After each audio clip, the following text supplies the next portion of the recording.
Yeah.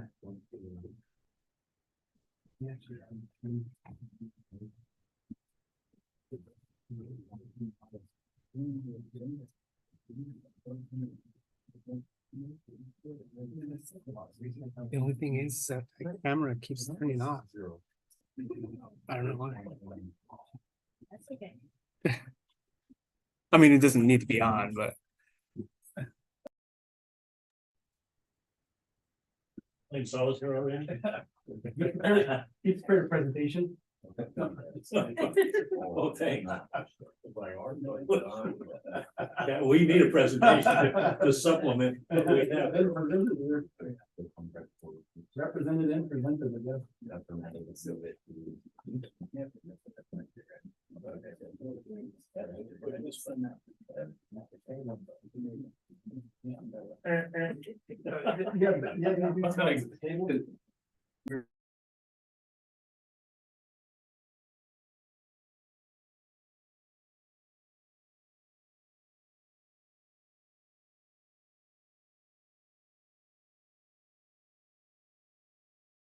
yes, we are. Is anyone not here who plans to attend? And think about that, didn't you? All right, let's call the meeting to order. And I believe the time is 5:30. And call a roll call. Jerry Hall, I'm here. Mr. Soulier. Mr. Bill Yu.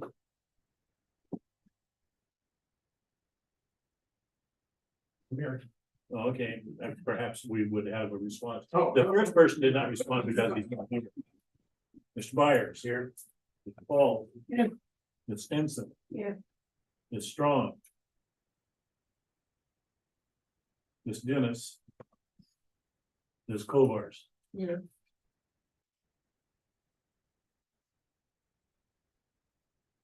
Why don't we do our pledge of allegiance and then introduce everyone? Please stand if you're able to. Please put your hands over your heart. Pledge.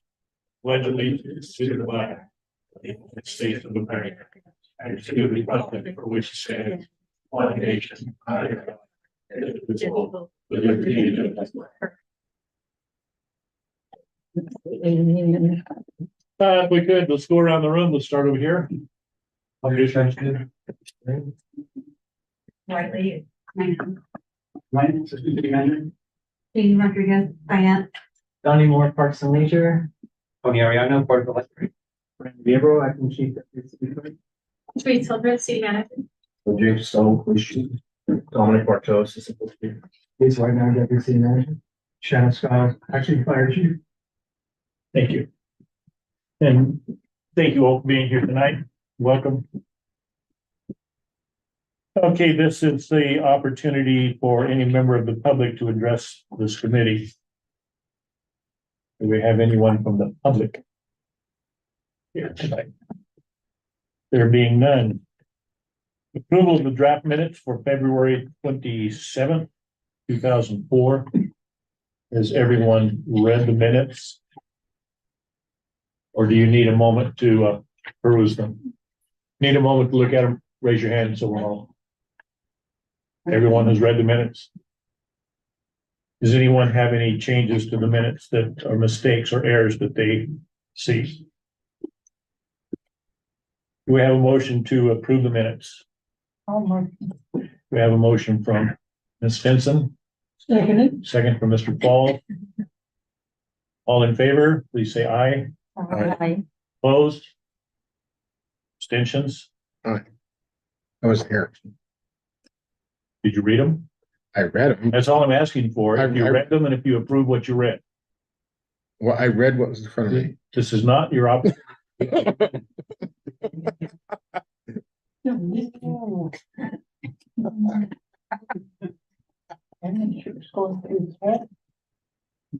Just with you.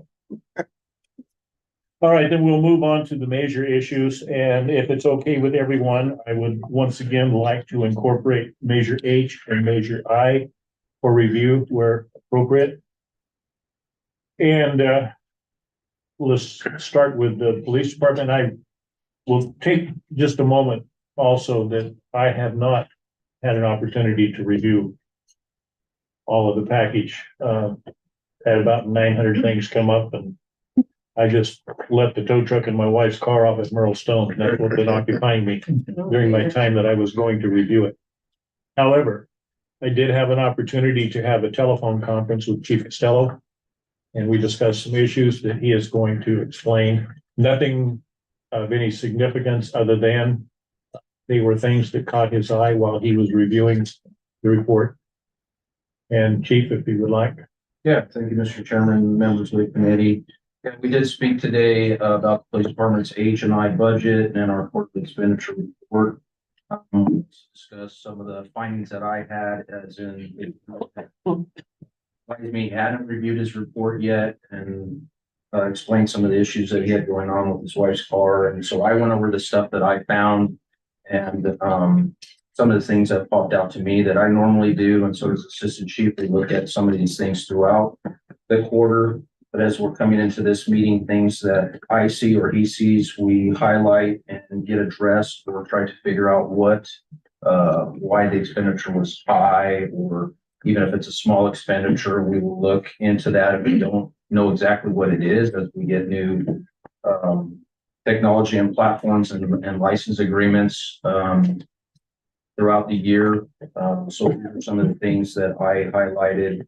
One of the things that I talked to the chairman about was in January, we had an extremely high shop fuel and warehouse bill. It was not crazy high, but it wasn't consistent with the rest of the month. So we looked into that, and that actually was a repair to one of the Measure H police units. That repair increased the cost by $5,234.50. So that was the abnormal expenditure that I saw in that section. Then we moved, and some of these are redundant into Measure I, so I'll kind of just go through H first. But there was new platforms and license agreements that we got that I didn't recognize, and a couple of subscriptions, although they were low in cost. We went ahead and looked into those to make sure we knew exactly what they were. One was a new records management license platform that we have. We had to pay certain portions of our mapping system that the city engages in all departments. New dispatch software that we had to upgrade some of our systems. That was new to me. We have now identified that and what the name of that is. Although the expenditure, they're all consistent within the Measure H and I statute, but we had to identify them.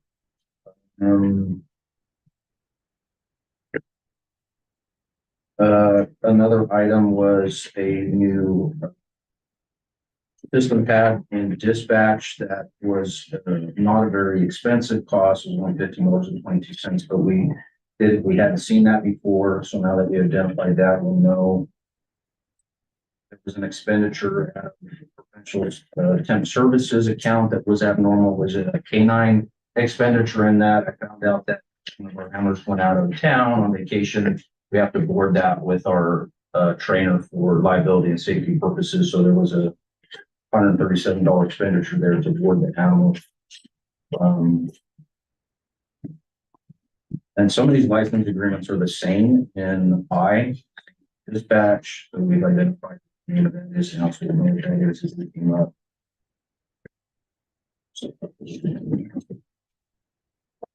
No, and that was it. Those were the items that I found, the assistant chief found. We discussed that with the chairman. So available for any questions that the committee might have. Thank you, Chief. Anyone have any questions? Chief Costello. Thank you, sir. Yes, sir. And yeah, and I could just touch on a couple of current projects too, on these two budgets. One, some of you are also on the Animal Commission. That animal services building is no longer months away. It's days away from opening. So we're really excited about that.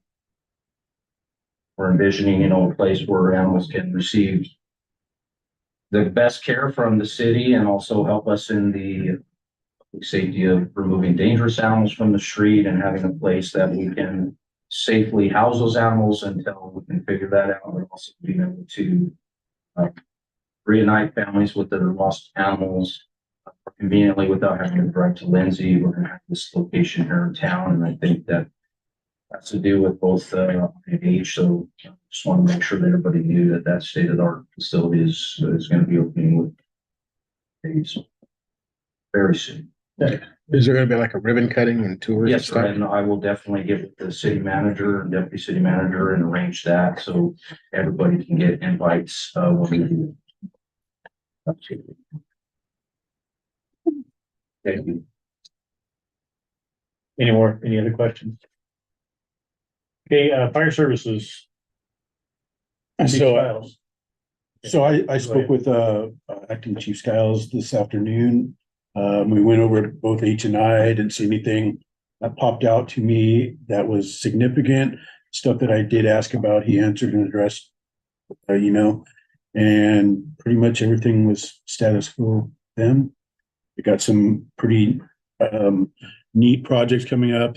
I think they're pretty much complete on their classrooms. They got the new ladder truck and engine on order, and they got something that I thought was pretty neat. It's a app for mental health for firefighters because of library fire and stuff like that. So stuff to help them out with. But I'll let Acting Chief Skiles maybe elaborate a little more on that. Sure, yeah, we spent, for the engine and tiller, we did a prepay on our engine and tiller. It's not expected to be here until about 2 to 2.5 years from now, but because of the lead time, we went ahead and started manufacturing on it now. We do a prepay on those so we can get a reduced price for those engines. So we were able to save several $100,000 by prepaying for our engines. And then, like he said, we recently completed the training classroom remodel. It originally had 2 bathrooms in it, multi-people bathrooms, but it now has the bathrooms, it has 3 showers, it also has a kitchen in it. So it's able to be used as a full functioning training center to host events and be able to have food there, as well as house our firefighters when we start the remodels to the additional stations that we're going to be doing it. We also upgraded a lot of the technology in there. It's able to turn the lights on and alert now whenever we receive calls, and has speakers so we can hear dispatch. So it's pretty state of the art right now. And then as he was talking, what Sean was talking about, the Cortico app that we have on our phones now, the police department has had it for several years, and it's been working really good with them. With first responders, when we're seeking mental health through clinicians or psychiatrists, stuff like that, it's very difficult because we deal with a lot of things that normal public don't deal with. We deal with it on a daily basis when a lot of the public only deals with it once or twice in a lifetime. So there's not one answer that helps everybody. Some people like seeing a clinician, some people like self-help. So this application that we ended up purchasing, it actually is on your phone, and you can do self-help on it. You can do self-evaluations on it.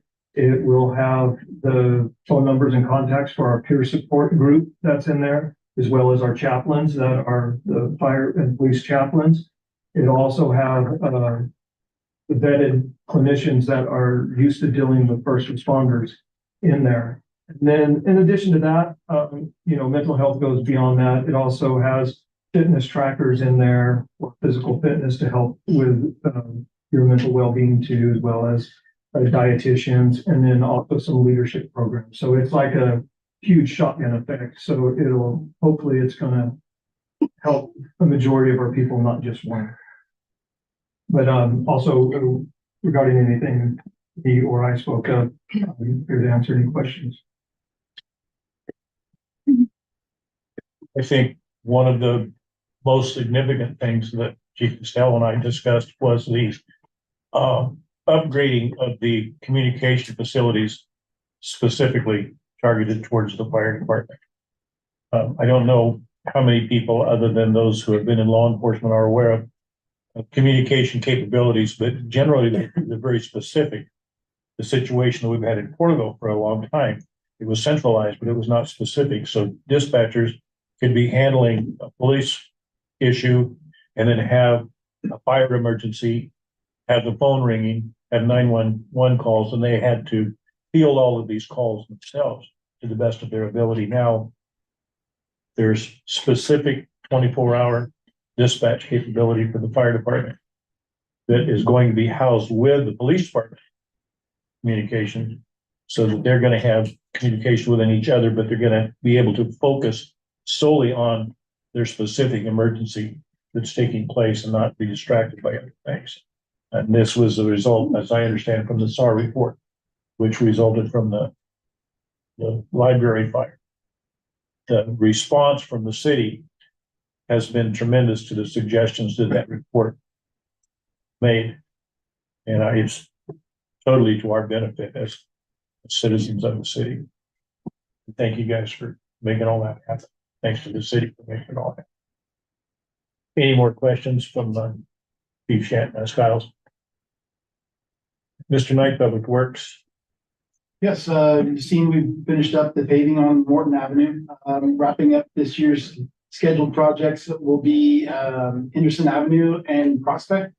That'll be taking place about the second week of June, and that will be wrapping up this year's scheduled paving operations for the self-performed maintenance. Going to council Tuesday night will be the proposed streets into next season. And coming in under budget, still you can see there's some money left on the table in regards to vehicle maintenance and the purchase of a vehicle out of the Measure I fund. Unsuccessful in securing a vehicle for that department. Currently utilizing the internal vehicles that we have with the availability, hoping to come up here this next cycle for vehicles, but you're seeing they're 18 months out to 2 years out for vehicles right now. So we've been working with the state contract, establishing timelines to get those details in, and we're hoping to be successful in securing that equipment on this next fiscal year. Have to answer any questions. On the streets that you were repaving, you said you got all those done Yes, and you were under budget? yes. Okay. Price of gas went way up, so So the oil index is fluctuating. So right now we're currently in an agreement with the current asphalt pricing. It is anticipated to go up this next year. We're seeing $10 to $20. The emulsion costs stayed pretty steady, competitive locally to get those materials, but asphalt is fluctuating. The city generally piggybacks with the county, Tulare County. So Tulare County does a circulation for competitive bids on the asphalt. And when that agreement comes out, we piggyback that agreement to get the best deal. Currently, that agreement is not out. They're still in the process of finalizing that. We're hopeful that it'll be done in June to go to council on the 18th, piggyback that agreement. If not, we'll be doing something similar as we did last year, is we extended the existing agreement for a period of a couple months, until which time the agreement with the county was finalized. That occurred, I believe, in August of last year. So it just in the negotiation phase of that contract, sometimes there's a little bit of a lag. If that's the case, the reason why our streets are going to the next council agenda is because we need to move right into July. So if there's a breakdown in between the timing on the agenda items, that puts us 2 to 3 weeks out. At worst case, 4 weeks out of being able to start those proposed future projects. And during the summer months, it's ideal paving temperatures to be able to get out there and do that work. So those streets have been identified based on the PCI index, pavement condition index that we have, that we've been working off of, and then projecting forward. So that's how those have been selected, both hot mix and cold mix. yeah, map you present, I think it was you presented it with all the roads that were in different states of repair Yes. or decline or whatever you want to say. So on the city's website, we have an existing overall city map that provides a pavement condition index for all the streets that were surveyed. And then we work from the bottom up, of course, so trying to get the worst streets addressed sooner. That will help increase our average PCI. So currently this next, fiscal year that's being forecasted, I think we have a couple roads that are in the upper twenties. But we're coming up to an average of about 41. So we're getting up there. We're working, taking little bites at a time. So, but steadily making progress. So my main question was, you know, based on what it looked like, it was in pretty dire straits. You're making good gains on this? Absolutely. Okay. Yeah, I mean, we vary from year to year, just depending on, the size and the breakup of the roads, right? So we can actually do more lane miles in a longer stretch than we can if we break them up in smaller sections. So there's a little bit of a juggle there, there's some challenges with scheduling the plant. So whenever the asphalt plant is up and running, you know, we get material quicker. And we don't have to stage that material for the cold mix. We like to bring it in and get it put down as soon as possible, so it doesn't set up too long and get any separation on the oils and the fine materials. But the way everything has been trending, we're looking at being able to identify those and be productive. We're averaging about 20 lane miles a year. And from past practice, it's a significant increase. Yes. You did a good job on Main Street. Thank you. That was well done. Yeah, we did the south section last year, and then the Main Street project this year as part of those improvements definitely turned out really nice. Go ahead. You came in under budget on everything? Better look again, make sure if you ask that question, there's probably a reason why. No, I believe we did. As far as the self-perform maintenance goes, everything is holding under budget. Yeah. Is there a targeted use for the excess finances? So I say under budget, we still have remaining time in, before the end of the fiscal year. Some of the asphalt striping, will come into play there. I do not foresee us exceeding the budget, but we're gonna push right up to the edge of the budget. My query is the money's not gonna be stolen by someone else to pay for something else. It's gonna be there if they're for continual maintenance of these projects. Absolutely. Yeah, so by the time we do our cold mix overlay, come in, hot mix, pave out sections. There's a lag behind of about 3 weeks for striping, so we gotta get everything blended out. Get the fines off the road so that we get a good coat on the striping. So we projected we'll come in under budget, but not so much to leave money on the table that we're not performing to our expectations. It's targeted funds and it's not gonna roll over into the general fund. Correct. Right. Do you agree with everything he says? Was he correct?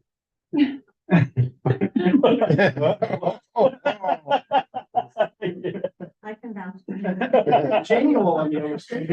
Big sigh of relief. Any more questions? Thank you, Mr. Knight. Very thorough report. Appreciate it. And I trust your Mr. Souye did not contact you. No communication. Issue we'll cover in a little bit. Where are we? Parks and Leisures, Mr. Moore.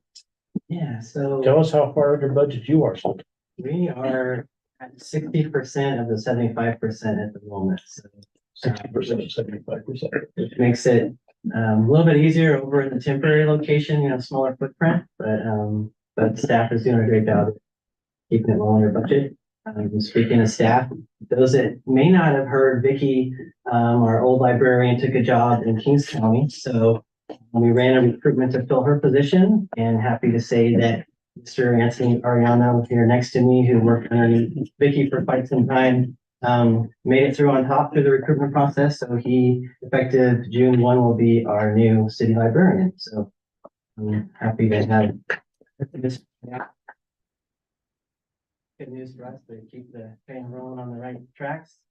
And let's see, as far as our summertime is kind of exciting for us, Measure H related. Thanks to those funds, we're able to basically turn the library into a recreation center, I call it, which is great right now without the community center that we have that is on the horizon. But it turns into a 7-day. I mean, we're always open 7 days a week and have a lot of things throughout the year. But in the summertime, staff does a great job at putting things out for the public, which they're very appreciative of all the free services, 7 days a week, including arts and crafts and physical fitness classes and games and things like that. So a little bit more during the summertime for everyone. And I know Mr. Aliano met with committee member Stinson as well, so I'll let them, if there's anything that they discussed as well today, Ms. Stinson. The project near the rails and the trails in Henderson, that's not a H or I issue, is it? Correct. Okay, however, it is an item of curiosity by people. Can you give us just a quick? Yeah, so you're talking about, we have a few different projects going on. The community center, which is on 4th Street, right there on Henderson, that's probably the one that you're referring to. So we, at the moment, are almost done with design. We are still trying to find the final funding for that. So I say there's definitely, obviously not going to be any H funding for that. Mr. Knight's always helpful. I guess it could at some point potentially be, maybe I'm not positive on that yet. I think we're still trying to figure all that out. I can say that we received 7.8 million from the state to get the project going. It's about a $20 million estimated project. We are able to use a little bit of Measure R funds for some of it. And then we're using council authorized some ARPA funds as well, up to about 3.2 million. So we're getting in there. We just still have a shortage on that, but that project moment, like I said, the design should be complete here very soon. And then it'll be, we'll be trying to finalize the funding and keep that project on track. But once that gets up and going, that'll be a community center.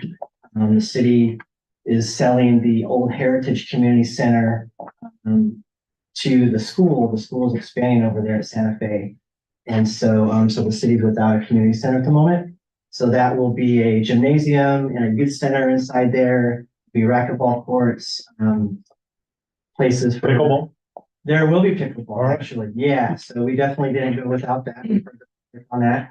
There'll also be a really nice park on the outside of the facility as well. So, so hopefully in the next fall goes well, maybe 18, 24 months, we might have a new community center over there. And then the exciting part is the trail that's right there as well, that now we're calling the Santa Fe Byway. The city received a $3.2 million Clean California grant. So that's going to all be repaved, and there's going to be a lot of new amenities all along that trail, as far as some fitness equipment and playground equipment and more water stations and benches and things like that. And then if you follow that from Henderson, it goes out all the way to Olive. If you cross Olive, that's where the new library site's going to be. And we're also applying for some other grants over there for a sports flex and things like that. So quite the 1 mile stretch of improvements on the horizon. Good things to come. Yeah, definitely. Very nice. Thank you, sir. What, was there insurance money? Yeah, so Involvement we're too? still trying to, I think, finalize all of that. And our city manager could probably speak a little better than I on that, but yeah, we're working through that. So there will be a portion of the new library that will have some library insurance proceeds. And currently, there's a separate pot of money that's aside from the part that's going to go from the insurance proceeds to build a new facility that is right now providing the funding for like the leasing of the space where we currently are, and a few other things over there. So there's a couple different pots of money that have been a little bit misunderstood in the public, I think, in the past, as far as the money that's going for the lease of the temporary facility. That money is completely separate from and not deterring from any money going to go towards the new facility. So if you probably will talk some money to get, do you have enough money to build the building? The new library? Yeah. No, we, at the moment, depending on, and at the next, or the second council meeting in June, council will be discussing that a little bit further as far as what they want to do with the design of that. They are ready, the architect is ready to design that. And so the question is whether they want, the direction will be to design the 440,000 square foot facility that came out of the needs assessment, which the estimated cost of that would be around 40 million at the moment. A smaller footprint of about 20, call it 5,000 square feet building would be, I think, closer to, I think the estimate was like 30 million, something like that. And so the city currently received a $7.2 million California State Library Association grant. And then there's an estimated roughly around, I believe, give or take 8 million or so. So if you have the 8 and the 7, that's about 15 million the city currently has roughly for the new library. So we're either, if you do the math there, that would be either 15 million or to 25 million short on the library. Your price that's gone up considerably from what the original. Yeah, and as well, all of them, all these projects, from the time that you submit, like in 2019 for, say, 4th Street Community Center, it was about a $12 million project. To today, we're at 20 million. The same thing, the animal shelter costs went up over the years, the library cost estimate. Unfortunately, things have really shot up. Because the original price I heard was gonna be 20 million for the library. I think, I want to say the initial budget estimate, we put in about 30 million about a year or two ago. That was a placeholder.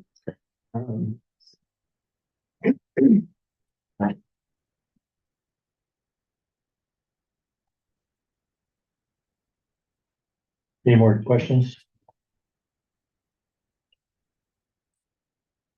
The next agenda items are 4 and 5. Reviewing of fiscal year of Measure H budget and Measure I budget. Pardon? Okay, he was talking about the library. Do you ladies have something? We've got the Pardon? library here, which let him talk. He's not official yet. Hasn't been sworn in. Okay, I've just been chastised, Ms. Stinson. Mr. Ariano, may we hear from you, please, sir? You are more than welcome to hear from me if you would like to. First time caller, long time listener. Oh, I thought it was Ariano, not Arredondo. I've been here with the city for a little bit more than 20 years. So I was here before Measure H. And I remember when I first started here, we actually had to reduce library hours. We took off 3 days, Friday, Saturday, and Sunday. We were only open Monday through Thursday because we didn't have the funds to support the library. Measure H changed that and made it possible for us to be open 7 days a week and to provide the level of service that the citizens of Porterville desire and appreciate. So I'm thankful for Measure H, and I'm thankful for the work that you guys do. And I hope it continues on, for years. Thank you for letting me say something. I don't know if you have any questions. I'm more than glad to answer those. The question.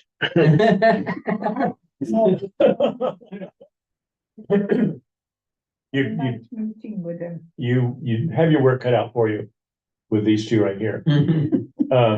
But the temporary facility that we have now, we've had the opportunity to meet there. And the library staff is doing an amazing job with what they have to work with, right? We just need a lot more money. Yeah, but you got your handicap parking. Yeah, but we need You're a lot welcome. of money to build a new library. I have no idea how many people I made mad. You have to get your handicap parking. My wife won't even talk to me now. Then I bought her that can of blue paint, told her to go out and paint the curb. I always called them. Can I move forward now? Yes, you may. Thank you, ma'am. Ms. Hildreth, would you like to discuss our upcoming? If you may, would you like to take action on approving the 2 items? Yeah, Measure H and Measure I reports. Yeah, the expenditures. Um, Items 2 and 3. We have a motion to approve the Measure H and Measure I reports. I move. We'll do them separately just to keep it that way. Measure H, please. I move. Do I hear second? Second. Second. All in favor? Aye. Aye. Opposed? Any abstentions? And I have a motion for Measure I. Motion. Mr. Myers, Second. Mr. Bill, you second. All in favor? Aye. Opposed? Abstentions? You're asking if I can move on now. Now? Yeah. It's over, please. Thank you, Your Honor. Okay, so before you this evening, for items 4 and 5, we do have the proposed budgets for Measure 8 and Measure I. And if you'll look at, they're both quite similar, generally speaking, in that you'll note that the revenues, the projected revenues are fairly flat. If you look at the revised estimate as to the estimate for 24-25, the revised being from this fiscal year, we're really not projecting, it's actually off a little bit. And that is typically what we are seeing across the board in a regional, if not national, basis. Revenues are fairly flat, if not down slightly, with expenditures unfortunately being up. So I don't know if Jamie wants to elaborate further on this, but that is what we're projecting, flat revenues and increased expenditures. But we have we've addressed the expenditures in that we are just timing our projects so that we will not run deficit. We will just temper our response and our projects to accommodate the flat revenues. And to add to that, the increase is because of the increase in the benefits. And also we've added a couple new positions to Measure H, to dispatchers. This was a start recommendation, and also 4 new positions to Measure I, which is the SMART, and I don't know what the acronym stands for, but maybe Chief can still look at that. And also some equipment that will be purchased for that. And that was per council direction that the SMART team actually addresses homelessness. So we have a behavioral sociologist person along with SMORN, and they go out in the field and engage. And they also, yeah, the dispatchers, which was in response to this. I don't know if you want to elaborate on SMART. Yeah, I can. So when working on the proposed budget, my staff and I always evaluate the in-place organizational structure and look at the city's priorities as a group, not just the PDs, and what is affecting everyone within the city limits. And we do this yearly. So with the most pressing issue that we're having right now is an increase in mental health calls for service and homeless. I think that we all can agree that's probably one of the city's top priorities, not to take away from water, anything like that. But we saw between the 22-23 year, we saw a 60% increase in both those types of calls. Prior to that, in 2021, we started the Special Methods and Resources team to specifically focus on crisis intervention and homeless. That started with right now a police officer and a crisis intervention specialist who has educational degrees in this area of focus. With that, when we were doing our proposed budget and spending a lot of time on that leading up to the council meeting next week, we found that the addition in response to this issue, in addition to this team, would be requested. We did request a police lieutenant for 2 reasons. One, we have 3 police lieutenants on patrol throughout the week, 1 during the week and 2 at night. We requested a 4th so we could have a mid-manager on covering the city 24/7, a mid-manager or higher, which is a lieutenant higher, captain or the assistant chief or myself. There would always be a manager on duty. In addition to that, this lieutenant would have a full-time collateral duty of SMART, the crisis team and homeless team. With that, we also asked for a full-time police sergeant to supervise this team. That is just to help with the Hispanic control list unit as it grows. The accountability, the briefing, and the public outreach. There needs to be a line level supervisor that people can call directly. We have that for our sectors within the town. We need it for our detective units. So we definitely need it for this team as it potentially expands.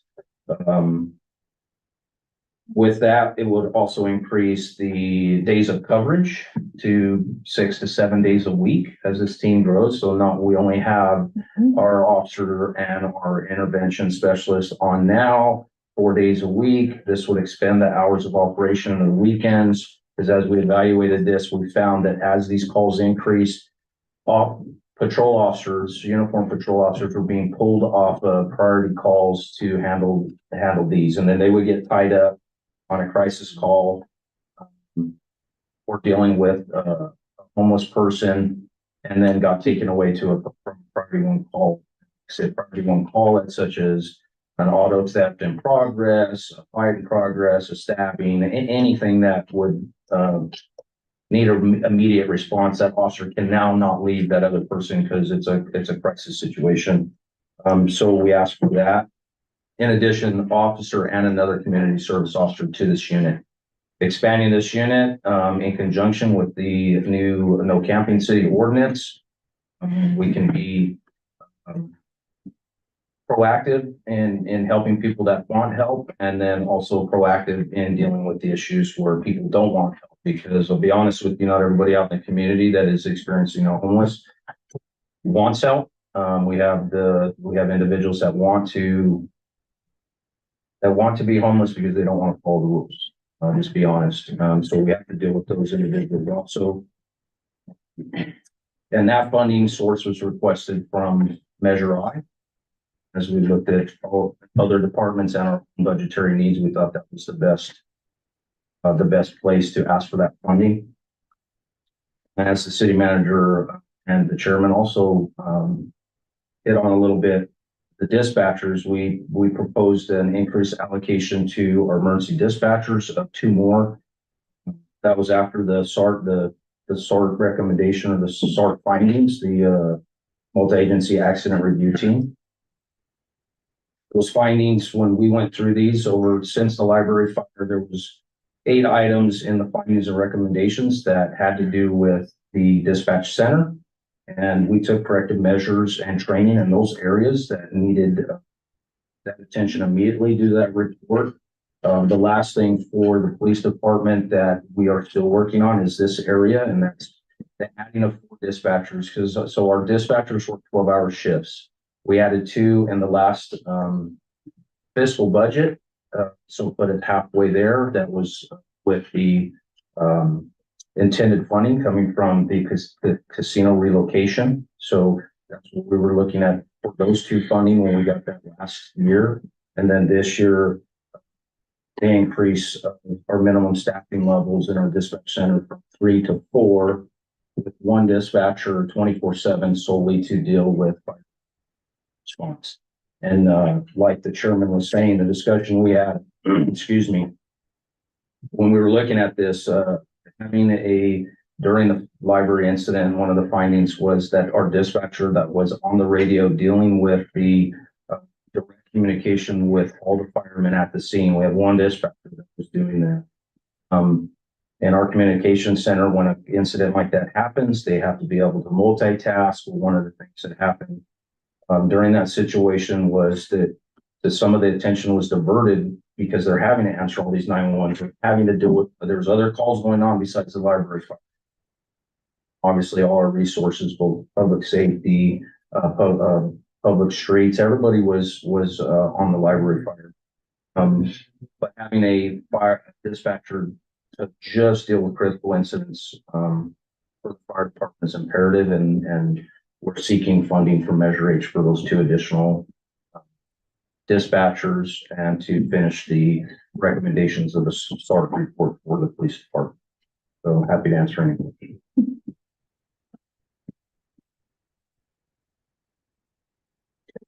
No more questions. The budget report, do we need a motion on that review? Okay. Do we have a motion to approve the review, the preliminary fiscal year 24-25 measure H budget? So moved. Second, Second. all in favor? Aye. Opposed? Abstentions? And for measure I, Motion. Second. you guys make a good team. All in favor? Aye. Opposed? Any abstentions?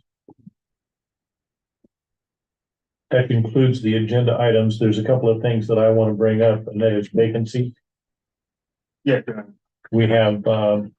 Simonich has resigned, correct? So we are in need of a vice chair. And it's my understanding that Mr. Sculier is not here to continue, That is correct. so we will need a secretary. So we also, so just as an update, so Ms. Souye and also, Ms. Dennis, I think those are the only two that, oh, and Ms. Covart as well, she's, they're not seeking reappointment this term.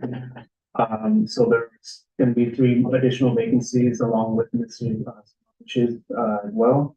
And then you are correct, we do not have a vice chair or a I don't know. Would it be inappropriate for us to at least seek to have a vice chair in the instance that we should need one in a subsequent meeting? So we would have to agendize that action, and because it wasn't agendized on this evening, That's why I'm asking, so we'll need to bring that back. and for a secretary as well. Have you received any interest regarding membership on the committee? We have not, but we're still currently. We do have everything up on the website, so. Yeah, I believe Mr. Bill Ute has been recruiting, and there's a couple of outstanding potential candidates for it that would definitely be to our benefit. 3 definitely be to our benefit to have on this committee. If we could get something by Thursday, it could go on this. Yeah. That would be. Carrying our agenda for the, What's the process?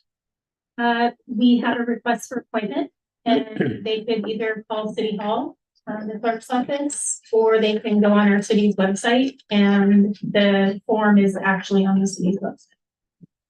It's a request for appointment form. You know, every time I go to look for stuff like that, they hide it so well, I can. I can go ahead and I can send you the link. You can also, I can give you my contact information too, and then you can relay that to them. They can call me and we can get everything else.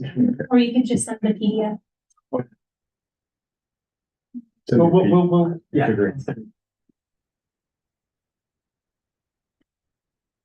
Does anyone have anything else? I have the date of August 27th for the next meeting.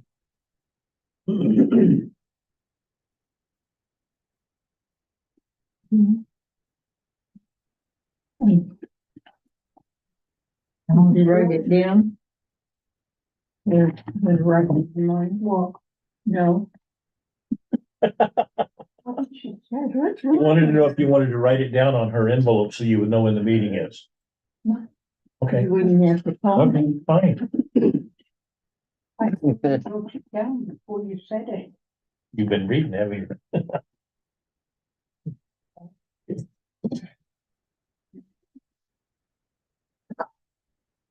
Anybody have anything else? Mr. You? I'm not sure we'll be back by the 27th. If we're not, is there a call in or Zoom in thing that's possible? We can set up so as long as we have the location of where you would be at, this can have to also be, an open area or public spot that any member of the public can participate in. You can be able to come in via Zoom. otherwise, if we don't agendize your location, then we were basically just participating as a member. If you're not gonna be able to make that August 27th meeting, you're probably gonna end up being chairman again. No, no. You're just a mean man. That's, remember, that's how we elected Yeah, him I know, last that's time. He how wasn't there. I should be back by. Okay, we can, yeah, I'll make that. Does anyone have anything else that they would like to contribute for the good of the cause? Permission to adjourn the meeting? The meeting is adjourned. 6:19.